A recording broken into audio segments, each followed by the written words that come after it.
Welcome to Plan Watch Walk in this beautiful early November morning. You can see we've got a beautiful sunrise ahead of us.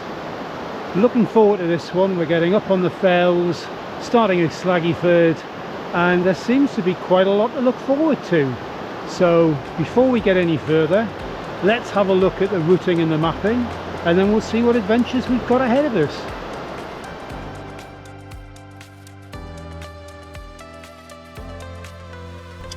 Leaving Slaggyford, we head up the valley and climb to Wardley Lough and onward to Whitefield Lough, and then on to our Trig Point at Pikeriggs Currick.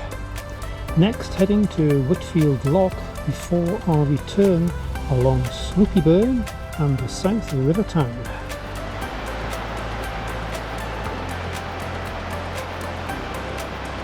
We start the walk just to the south of Slaggyford, and after parking the car up we head across this bridge here, and we've got a beautiful December morning.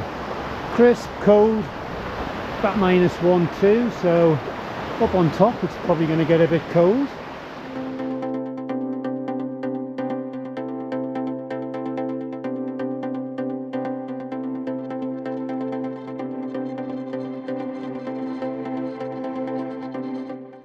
Walk along the side of the river, the road bends a wee bit, and we need to go straight ahead to Williamston Barnes. You can see there's a public right away, and then we start to pretty much head up onto the fells, and the backdrop rather beautiful. As we pull up from the farm, we're climbing a wee bit just to start off, and the path itself, track, keeps on climbing. Always a rabbit across the road. Although it doesn't appear to have been snowing, you can see the hard frost here on top of these ruined buildings and the beautiful backdrop in behind. I'll put a map in the top right just to let you know where we are. Haven't long been going, and we're now on the grass path, and then we're going to be eventually heading off piste on unmarked trails. But the backdrop already, we haven't climbed too far, and it's pretty stunning.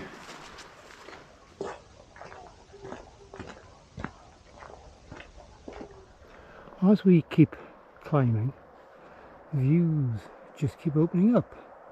See some sun coming through in the valley there. Hopefully we're going to get a bit more as the day goes on. Don't know if you can hear that. Absolutely nothing. Tranquility at its best. As we continue down the path, we can see the path meandering ahead of us here, but it pretty much runs out there.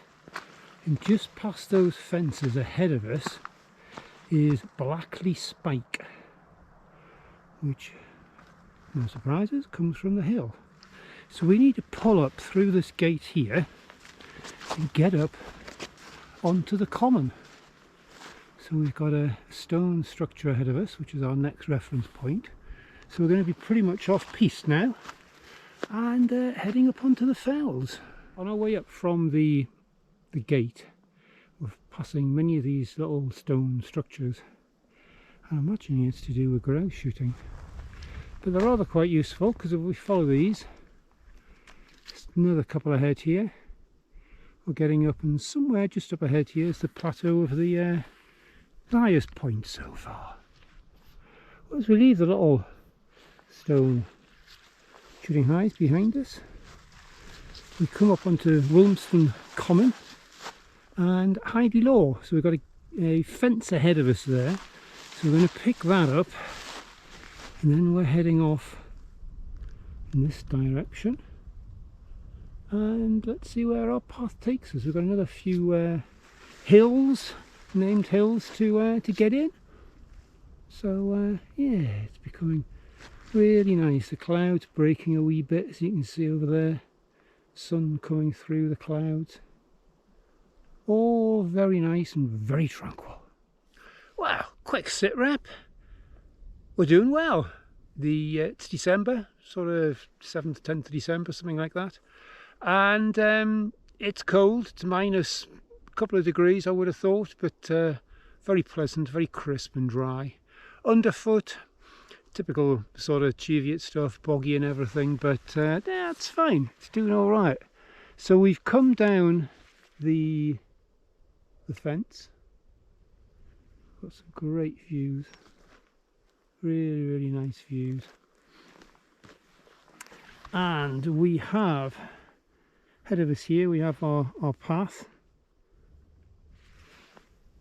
And pretty much centre of screen there, that is Whitefield Lough, so we're going to be heading across to there.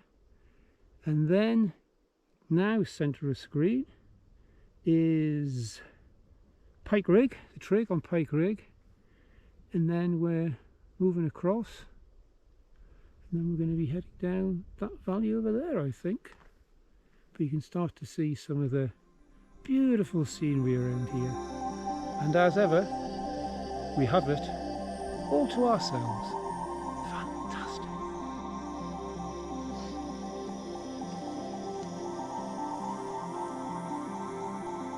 So we've been following the fence and the dry stone wall for some period. From the hill, you can probably just see the arrow on there. Just do a little bit of a pan round. It's December, so this is pretty damn good. And we've just come to the end of this dry stone wall before it goes into the back to the fence again. You're really going to need an nav here. I'll put some maps at the top right hand. But centre of screen there, we can now see Whitefield Lough, which we're going to go over to. Then we're going to pull round, and over the top of here, we can't see it at the minute, there's a trig. That trig point is Pikerigg. And we're going to follow it round to Whitefield Lough. As we come up to the peak of Whitefield Lough, we can see what the remains of, I'm imagining, some sort of shepherd's cottage or refuge or something. And ahead of us here is where we've just come over. Word of warning, it is exceptionally boggy, and yeah, worth having Gore-Tex boots and gaiters on for that one. Ahead of us here we've got the fence, and then there's a small shack next to, I imagine that's the Trig Point, and that's where we're heading now. So that'll be our highest point. Then we start our descent. Next thing after that's a loch. So we're up here at the Trig Point at Pikerigg, and the sun's decided to come out. How kind is that? So there's a pan round. That's where we've come from, and we're now heading down to the loch. It's going to go out the right hand side as we're seeing it. Well, if it was a different time of year, I'd be tempted to get my feet wet in there. It's Whitefield Lough. That looks like a pretty ideal spot to stop, get a little bit of a fuel up, just check out the view. Well, you know it's cold when the tech starts giving up. The batteries aren't working, the things aren't working, so we'll keep going, we'll get there, we'll still get some footage. So we've fueled up and we're going to be heading on our way now, so leaving the loch behind us. Well, we've come down from the loch, and this is unmarked trails here, so we're across the peat bogs and the heathers and everything, so good footwear, waterproof footwear, gaiters, absolutely. So we're now picking up the fence, so we're going to come over this fence and follow it along now. I will put a map in the top corner. So yeah, let's see where we get to. Well, there we are, we've got the fells. What is actually behind us, because we've just come through this gate, and very, very pleasant now. We are on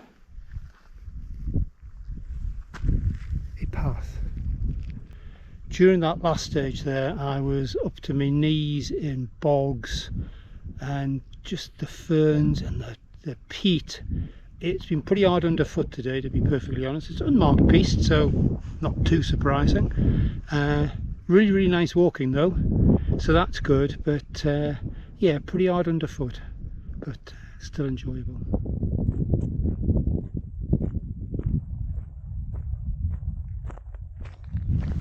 So we come down this path here, very pleasant. Come to a stream, this nice little waterfall there. As we pan round, we've got a small house building next to us. Now the original plan was to, just after that, was to go down the side, centre of screen there, which is unmarked path, and I reckon that's going to be it's going to take a bit of time, which is not a problem. The problem is, it's about a week or so away from the shortest day, and the sun ain't going to be up there much longer, and I don't fancy getting stuck in there without light. So, plan B, map top corner. We're going to continue on this path, so we're going to get to the bottom of this valley here on our left. But we're going to take the path down. We're going to get a bit of speed in there to get down and hopefully still keep some light. Much prefer to be safe than getting stuck somewhere in the dark. So yeah, it's a shame in a way, because I reckon that'd be quite nice, but hey-o, got to make the right decisions hopefully.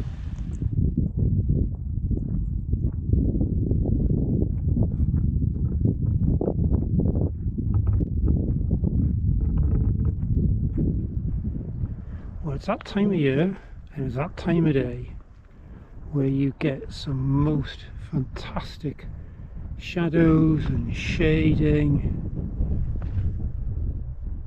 So you have a look around. Quite stunning.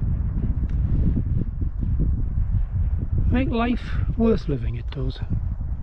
We just walked along the road from the path that we took. On the other side of this wall is the river, and this is Eels Bridge. So what we're going to do, we're going to walk down the side of here, still alongside the river, and we're going to pick up the path that we would have come down just before. So yeah, back on track now. Probably the right thing to do. Bit of a shame we didn't come through, because that would have been quite nice. But yeah, it could have taken some time, and there's not that much light left, so hasn't deterred from the walk. So back on the original route now. Up the hill there is no head, and the sign says to the right is the bog. And what we have got, we've got a bridge over this little estuary, which is meandering its way down to join the River South Tyne.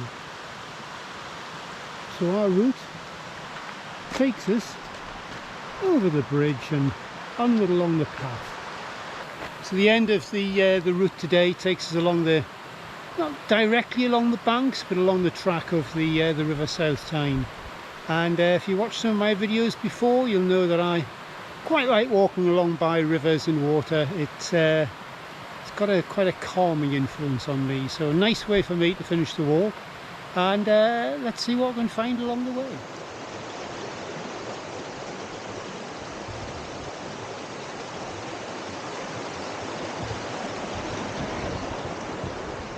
You'll just be able to see through the trees. There's a wee waterfall there. That's what we're hoping to get before. If we continue on, there's another waterfall just behind it there. So that's what we were hoping to get, but as you can see, no more paths, and we're going to be on the other side, so it was yeah, a bit too risky this time of year. I found out what the bog is. This is the bog, and it's a really nice looking farm. Well, the path's taking us a little bit further up. We've got the, you can just see the River South Tyne there. Just as you look around, the scenery is still stunning. We've got about a mile to go, and we're in this wonderful little wooded area now. It's ever so tranquil. Just here, don't know if you can hear that, hear the river on our right, River South Tyne. Just see it through the trees there. What a fantastic way to finish off the walk. Well, it gets to that point in the walk where you start to reflect on the walk, and being a walk of many different parts, but a lot of it was on unmarked trail altogether, so you're just across the fells and the peat bogs and the ferns, etc. So that was a bit heavy underfoot. I went through to my knees at one point, which wasn't great, but the scenery from up there and the tranquility was fantastic. The was a bit cold, and the tech decided to give up, didn't like the cold, and decided to stop working. So hopefully that hasn't deterred from the experience of the walk from your perspective, having a look at it.